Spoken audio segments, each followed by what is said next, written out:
My mom told me a long time ago, people may see you in a way of which you are not, or may have opinions because they have not done their homework. It's like delivering mail to the wrong address, just return it to sender. So if I'm in a room and people will assume that I'm not the CEO, I don't own that as if I did something wrong. I'm just like, they're a little lazy. So I don't get offended by it because I understand that when there's only 11% of women that are running a Fortune 500, and if there's only ever been 4, today there's only 2 Black women running a Fortune 500, they're playing a probability that they're not seeing that this is the person that's running the company. But they'll find out.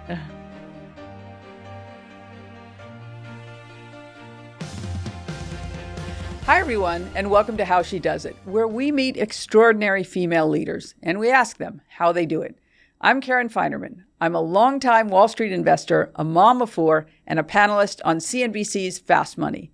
Thasunda Brown Duckett is an exceptional leader and communicator with a gift for clarity, uplift, and bringing everyone into the conversation.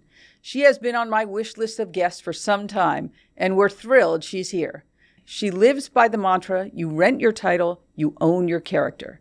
And she's had some impressive titles. She left her job as CEO of Chase Consumer Banking in 2021 to become the president and CEO of TIAA, overseeing more than $1.6 trillion in assets. Currently, Thasunda Brown Duckett is one of only 2 Black female CEOs in the Fortune 500. She's been named to nearly every important power list there is, from the Time 100 to Fortune's Most Powerful Women, and most recently, Barron's 100 Most Influential Women in Finance. Not only that, she loves the New York Liberty just as much as I do. We're both investors. Thasunda and I chatted about her passion for educating others about money, retirement, and growing wealth, the decisions she and her husband made about how they would run their family, and why she's not afraid to show off her love of fashion. This conversation was a lot of fun. Hope you enjoy. Thasunda Duckett, thank you so much for being here in person, which is such a treat. It's so exciting. It's great to be here. So you're famous for saying you rent your title, you own your character. How did you come to that realization? Yeah, I mean, my dad always would tell me, people see your glory, they don't know your story. And when you think about renting your title and owning your character, you come to that conclusion based on recognizing that what's inside me is the thing that's ownable. I am a person of grit and tenacity. So if I'm no longer the CEO of TIAA, I'm still that girl that has grit and tenacity and intellectual curiosity. So I think it's about recognizing the titles will come and go and they don't define you. And I think in an environment, especially as you move up in leadership, you don't know when you will get tapped on the shoulder. But what you do know is that does not define you. And I can give you back the business card, but I'll be taking with me my intellectual curiosity, my character, my grit, all those things. And I think coming from a sports background, you know that there's a time where you see athletes blow out a knee and they no longer know who they are. And so sometimes your identity is so wrapped up into the thing and you forget what you owned was the process. And that's something that can translate, you can take with you. So you can rediscover yourself, you can redefine your frame, you can continue to navigate in moments where maybe in this environment you didn't have the level of success that you wanted. It doesn't mean that you can't be successful because you own your character. Everything else is rented. Okay, you're on so many lists of powerful, influential women. What do you hope to achieve with that influence that you have? I mean, the goal for me in life is to inspire and make impact. And so, again, for me, to know that being on those lists is just an indicator to tell someone what's possible. And so if I am the first this or I'm recognized as that, I want people to be able to say being authentically the best version of yourself, never losing sight of who you are is enough, that you are worthy and deserving of delivering the outcomes, and you can be recognized for that, and you didn't have to water down the essence of who you are.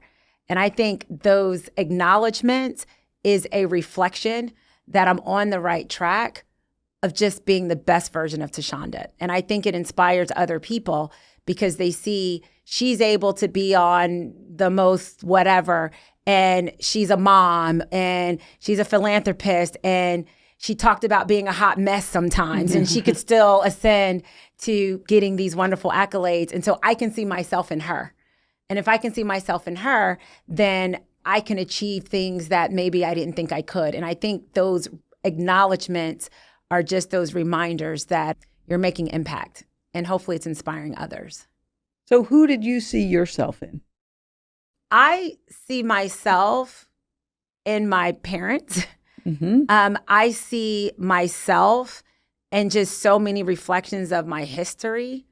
And so I never grew up saying, I want to be X person. Mm-hmm. I can be inspired by you, but I want to be Thasunda Brown Duckett. And I think seeing aspects of people gives me that opportunity. Like you saw Oprah, you got to see this amazing woman tell amazing stories and a package that everyone did not think could ascend and be this powerful woman. And here she is. I don't want to be Oprah, but I'm inspired by Oprah. And I could see the art of possibility of not dimming your light and recognizing that the stories that you want to tell or the impact that you want to make, there's a market for that. Regardless of what people may say, they'll thank you later. And there's just so many people that inspire me, Dawn Staley and her character, Which was on display. Sunday night. Yeah. Seeing athletes during March Madness just reminds you about this ownership of character and grit and tenacity. So again, I see myself in so many lenses of so many different people that allows me to be a better version of myself. Mm-hmm. Well, let's go to the first inspiration. Your parents, Otis and Rosie, which are I know, just the names, Otis and Rosie sounds cute, yeah, right? Otis and Rosie Brown. Yeah. What did they teach you about money? They taught me how to make it work when you don't have it. Okay, that's a good thing to learn. Yeah, I mean, honestly, I tell people my parents were long on love, but short on money and big vision. I remember, my dad would sign us up for karate lessons and I never got past white belt, yellow stripe. Or he signed me up for piano lessons and I never got past Mary Had a Little Lamb because the money wasn't there. I know what it's like to see lights on, lights off. I know what it's like to have a car, not have a car. I know what it's like to open up a refrigerator and not see anything, but somehow, some way, my parents always fed us.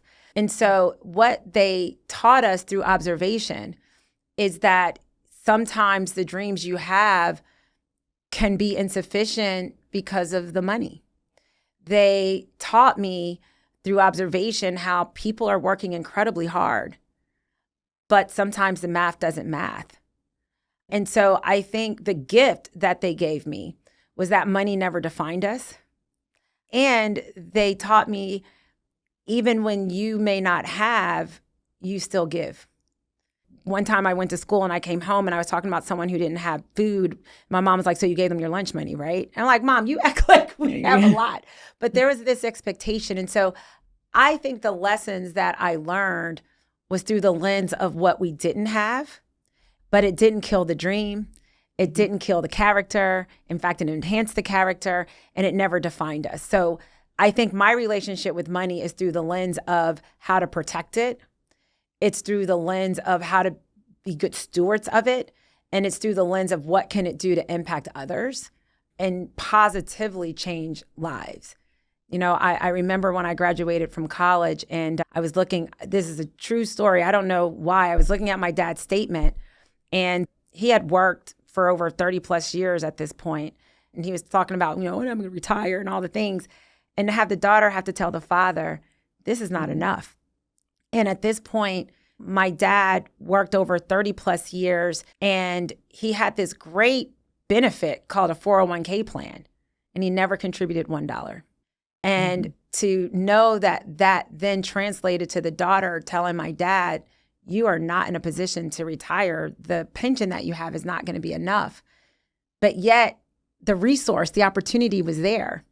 That also was a lesson of how do you make the access of what can change people's lives through financial resources available and accessible in a way that people can receive it and know it's for them. My dad scanned boxes. He drove trucks. And so maybe the beautiful benefit flyer didn't make it to the guy that scanned the boxes and drove the trucks. Or maybe the way in which it was presented, he didn't think it was for him. But the minute the daughter said, Dad, you have to do this, he immediately maxed out. And so all of this, I think, has shaped how I think about money, how I think about dreams deferred through lack of, and how I think about the lack of access and information in a way that it can connect that could change outcomes for people. And he took action. And I don't know how he did it, but he immediately maxed out.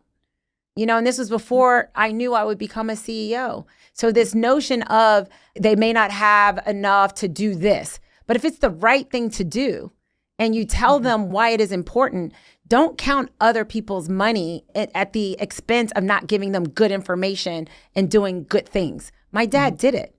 And the only regret is that he wished someone would have told him that 30 years before, because he would have had the power of compounding. Yeah. What do they think of your success? My dad, they're both very proud. But when your dad's name is Otis Brown, he is like, my daughter is everything. Like, she runs everything in his mind. And he is just proud of me. My mom is equally proud, but it's in that quietness. Like, Mother is just so proud of you and just how you inspire others and the way you work so hard. But Mommy worries. I want to make sure you're getting some rest. My dad is like, yeah, I knew you was going to get that award. And when you're going to get the next? So they're my biggest fans and supporters. And they're also my biggest reminders as to what's possible. My dad told me ever since I was little to always reach for the moon, because even if I missed, I'd be among the stars. And this is a man that grew up in segregation. This is a man who did not go to college, but he told his daughter to reach for the moon. And here I am. So when you were his daughter, a young girl, what did you think you would be? Superwoman. I think my dad would have said, you're probably going to be a lawyer, because I would always debate my brothers. Sheryl Sandberg wrote that book, Lean In, right? And one of the quotes she said is, if I would have mapped out my career, I would have missed my career. If someone would have told the young version of myself, you could be anything and it will come true, I would have shortchanged myself. I never heard corporate America. So I probably would have said, I'll be a lawyer. I would not have said, I will become a CEO of a Fortune 100 company, that I would become the first woman CEO of a 100-year-old company, that I would become one of only 4 Black women to ever run a Fortune 500 company. I didn't have language or words. I just knew anything was possible because my dad told me to reach for it. I dreamed of being excellent.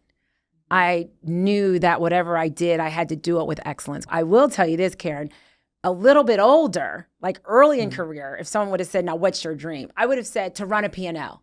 Like when I say P&L, I mean like people of 10. You know what I mean? Like very small P&L. So I didn't know it would be this kind of P&L, but I knew that I wanted to be where the action, where the real decisions were ultimately owned and the impact of those decisions would be felt. The buck stops with where you. the buck stops with me. And you didn't see a lot of women running P&Ls. You didn't see a lot of minorities running P&Ls. So I knew that, wow, I want to do that. But I had no idea that what I was really envisioning or planting was running this size company. But I did know a little bit later when I was introduced into corporate America that I wanted to be on the front line of where the buck starts and stops. Okay, we know you were at Fannie Mae, and then ultimately you moved to Chase and JP Morgan. So finance, that's a notoriously competitive space. What were you doing that they tapped you again and again? Because you really moved up. Yeah. My whole introduction to corporate America came through interning. And it was through a program called Inroads. And Inroads is a program that identifies under-resourced minorities, et cetera, and introduces them to corporate America. And so I say that to the bridge to your question, because the first step was that Valerie Manning, who was the HR recruiter at Fannie Mae at the time, had the job of finding one intern through Inroads. And I was on the campus of SMU, and so many kids were being interviewed by all companies. And she went back and said, I found our one intern. Her name is Sarah. My name's not Sarah. But Valerie Manning said, but there's this other girl. I don't know what I said. I don't know what I did. But Fannie Mae added me as the second intern. So I start at Fannie Mae. I'm moving up, go to JP Morgan Chase and Rise. When you ask, what is it? I think it goes back to the ownable assets. I'm very much a purpose-driven human. I'm very curious. I have a lot of empathy, so connection, but I'm also relentless when it comes to performance outcomes. And I think when you're moving up and people are seeing you, there has to be a consistency about you. And I think the people would also tell your story. The people would say to Shonda, from an executive assistant to a senior exec, they would talk about the how. Here's what she did, or she volunteered to do X, or there was nothing that was too small for her, or she stayed late to do X, Y, Z, and she came in early to do Y. She never complains. And so many people do the same thing. But I think my consistency, my grit, these ownable assets, this competitive spirit to deliver for ultimately what we're here to do, not just the results, but the impact that it can create. I think those are some of the differentiators that allowed the ascension. It's important to see diversity in leadership. And I'm curious, as you're climbing the ladder, there probably wasn't a lot of that. Was there any? I mean, there were women at JP Morgan Chase. There were many senior women at the company, like a Mary Erdos, et cetera. So there were some very talented women there. Throughout my career, I'd say I saw women. I didn't see Black women in senior roles. I did not see a lot of Black men. I saw more Black men than Black women, more broadly speaking. And so I think there's a few points. I think part of my purpose is that you may not be able to see it, but it doesn't mean you can't become it. And it doesn't mean that people who may not look like you cannot be your mentor and your advocate. At JP Morgan Chase, some of the people that advocated or people that gave me great advice that were in senior roles were men. But I also understand the importance of representation. And I think the why is that I understand that we are still in pursuit of meritocracy. And we did not start with meritocracy. We started with exclusionary practices. And over time, we continue to be in pursuit of meritocracy, which means we open up the aperture of what could be possible for talent, women, people with differences, minorities. And so I think that the more that we are able to see the full reflection of talent, the more you're going to see more women. You're going to see more people of color. And you'll still see men, Lots of them. You'll see lots of them. There's so many dope ones.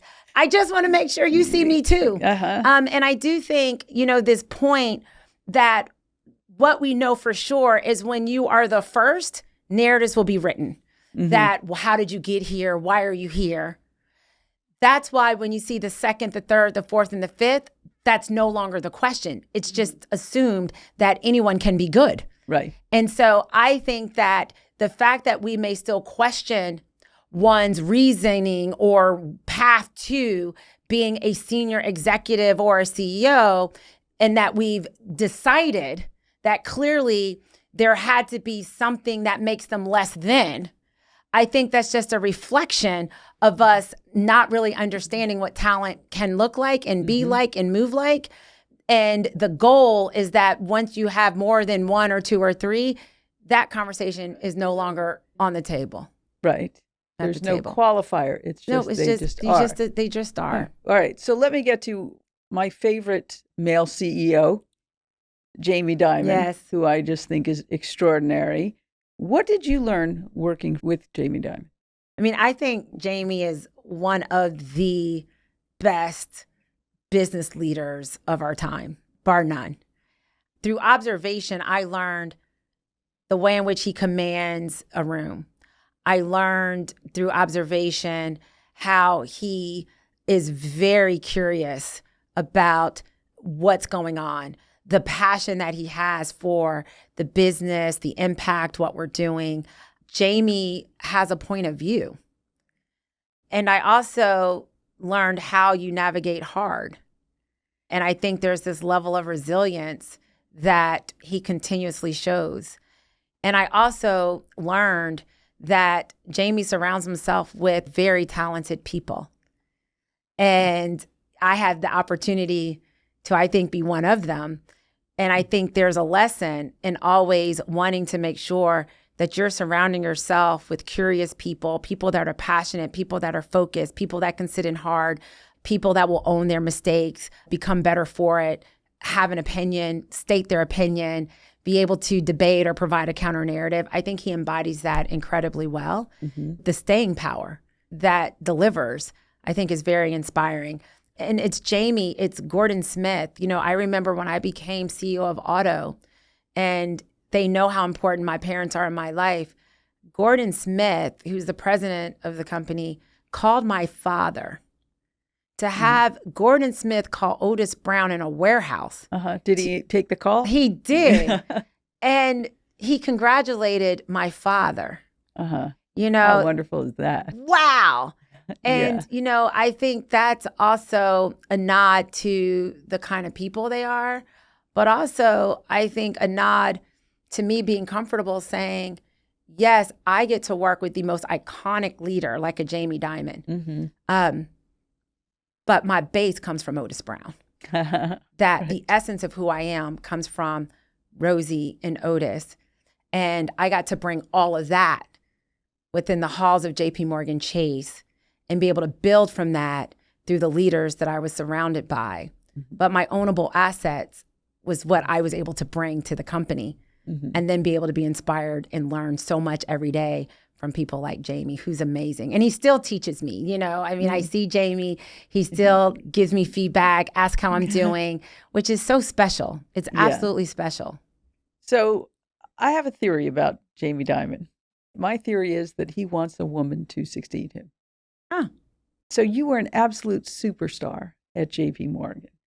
And it wouldn't shock me if you were potentially one who could be in that CEO succession race.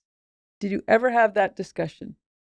No, because I think, as Jamie says, the person that will eventually replace him is the board's decision.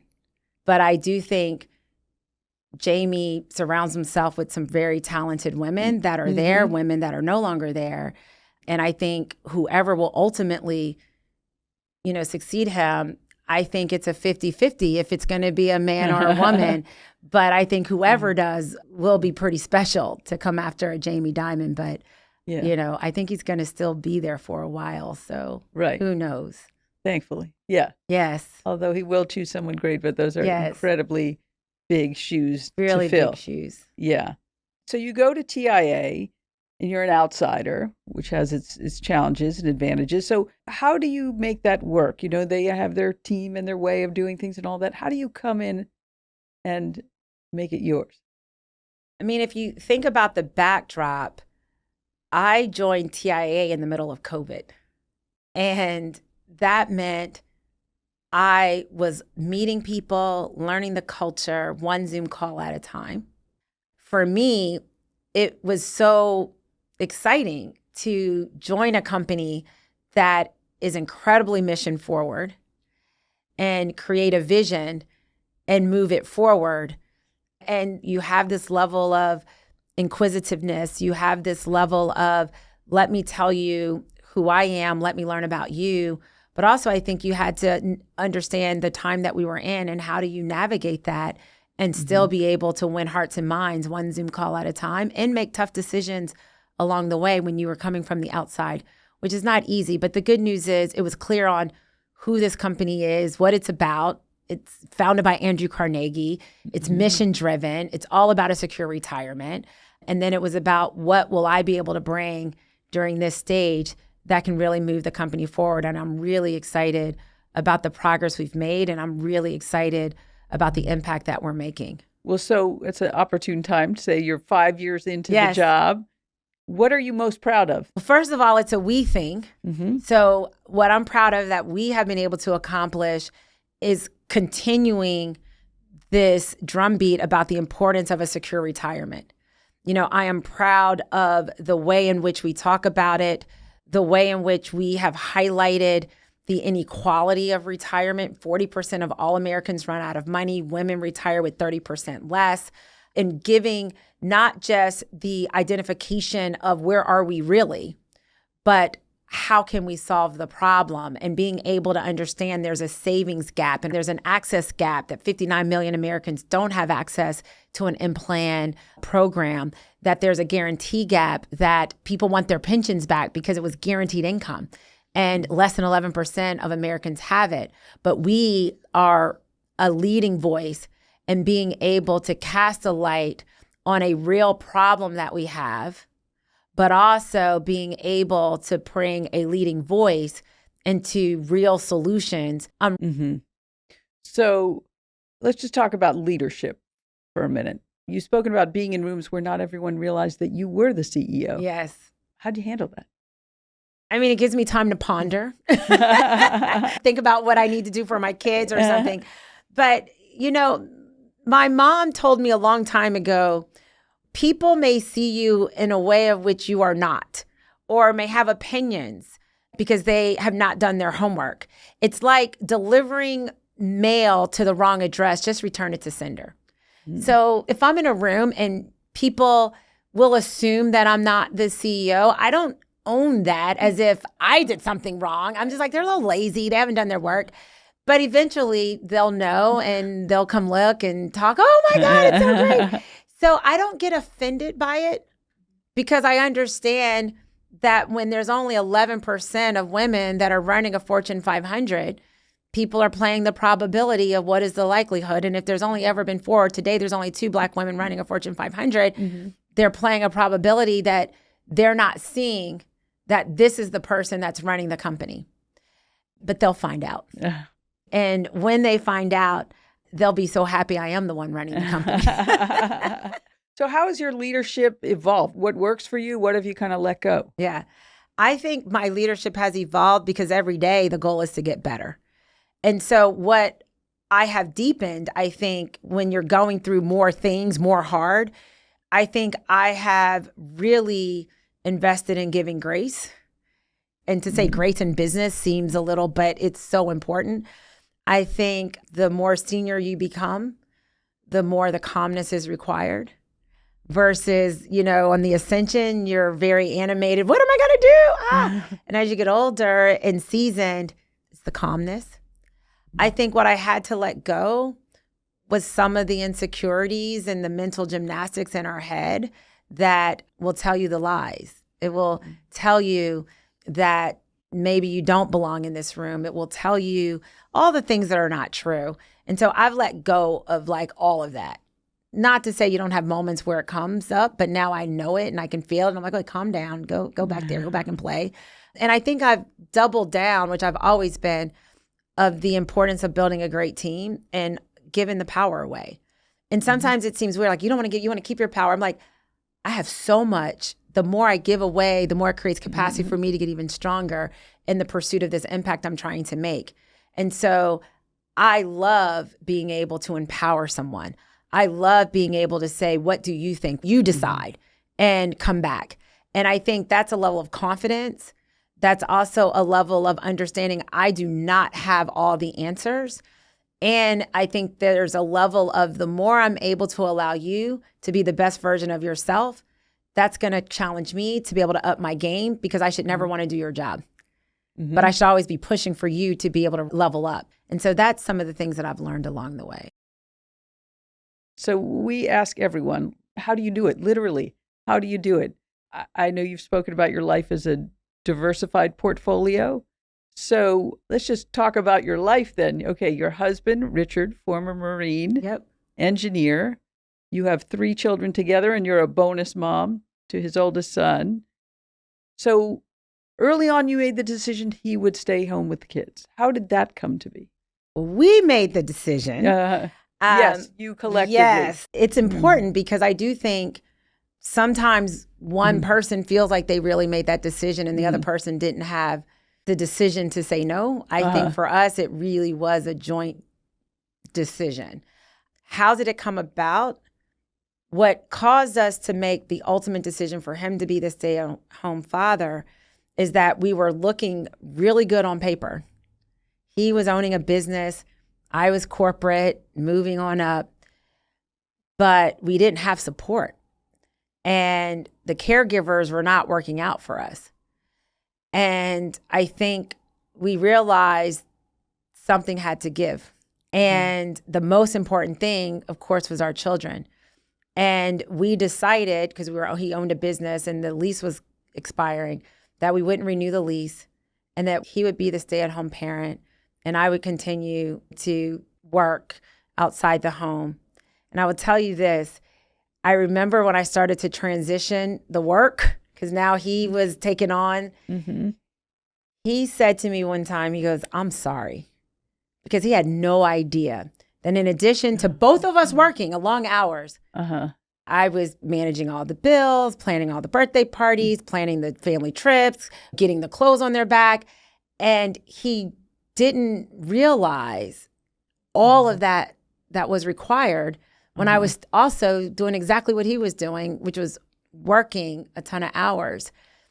And I say that because I'm incredibly blessed that I have this husband and this partner that appreciates the fact that I love what I do and I want to be the best version because, again, I want to make impact. And I have this huge appreciation of me being able to know that my kids never looked up and didn't see a parent, even though it may not always be me, but we are doing it together. And he loves what he's doing. I love what I'm doing. It wasn't always easy getting to this comfortability moment, but we're here. I remember my kids were really young and I lived in Jersey and I would drive 20 minutes to the bus stop to take the commuter bus from New Jersey to the Port Authority in New York. And then I would walk 20 minutes or catch a cab to the office. And then I would go home and do it all again. And I remember one night I was at the Port Authority really late and it was the last bus back. The last bus, no one is in a business suit. They're all going to the casino. And it was pretty empty. And I broke down and cried.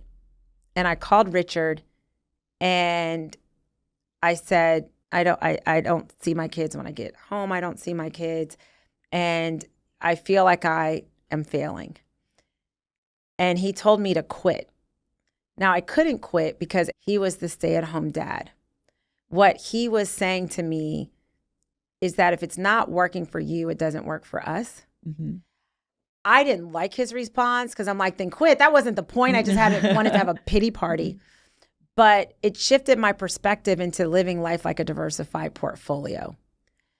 And being able to shift the perspective of how do you make it all work, it does come with a different set of decisions. And that was one of those early decisions that then fast forwarding to this Port Authority example, realizing that work-life balance was a lie and that I needed to shift my perspective to a diversified portfolio.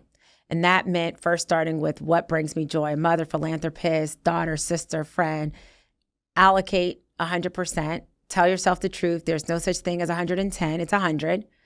And then telling myself the truth that within the allocation, kids don't get 100%, they get 30, work gets a big percent, all the other things. And that allowed me to understand what grace looks like because at any given time, you are spending time working. I'm not with my kids. It allowed me to understand the importance of intentionality because if I said my kids only get a certain percent, I became a more intentional mom versus the multitask mom not really paying attention because they get 100% of me. No, they don't. And the grace comes in because just like a financial portfolio, you will deal with market volatility and you have to respond to market conditions. And so when there was something going on in life, like the death of my brother, I had to reallocate my time to being more of a daughter and more of a sister and more of an auntie. And so it gives you the ability to rebalance, to respond to market conditions. It gives you language to understand what being over allocated means. Because if I know my kids only get X percent and someone's asking me to do one more thing that's in a different category, that means I'm taking away from this allocation. And that's no longer in balance for me. So I live my life like a diversified portfolio because over time you'll outperform this thing called life. It gave language to work-life balance is a lie and there's an alternative. But it also understood that the way I am able to do all that I am able to accomplish, it's not me by myself. It's the power of this team, whether it's my husband or whether it's my colleagues at work that are working incredibly hard, that allows me to continue to be the best version of myself. And that's how you're able to do it. So let's talk about your kids. And you got a lot going on with the kids. Your eldest, Brendan, he's sort of out of the nest, sort of. He's doing him. Okay, your daughter, Madison, she's at Harvard. She's a fencer. Yes. Which is no joke. Fencing at Harvard is no joke. No joke. Your son, Miles, is in high school, plays basketball and piano. And the youngest, Mackenzie, is an equestrian. What is it like when you watch them doing their thing? Oh, man. Well, when I see Madison as a saber fencer, I didn't even know fencing existed, right? Until we got her exposed to this and she fell in love. And now she's an All-American at one of the best fencing programs in the country at Harvard. To see her level of dedication, but also having to manage the demands of being a student at Harvard and all the other things that come with being young and adulting, she inspires me every day. She is doing something that I know nothing about. I just tell her, confidence, you belong. And she has a phenomenal coach, and I'm just so proud. You know, Miles, who was a fencer and retired at 10 and found the love of basketball, but a little later, and to see his level of discipline and drive and sacrifice because he wants to play at the next level, and to see how it looks when you want something so bad. It's a level of grit that inspires me. And then my cherry on top, Mackenzie, who is hyphenated because, yes, she's an equestrian, but she loves flag football. She's about to do softball. She's into all kinds of martial arts. She just lives her best life. And she inspires me every day with this level of joy and bossiness and certainty. And so I would say all of my kids inspire me. They have found things that they love, that they understand the level of sacrifice and hard work and perseverance that's required. And yes, it drives us crazy as parents because you want it all to be perfect and it's not. But I'm incredibly proud, incredibly proud. So one last thing to get your Instagram, which is great. I mean, you have your family, you have what's happening at TIAA, you have words, inspiration, your faith, your style.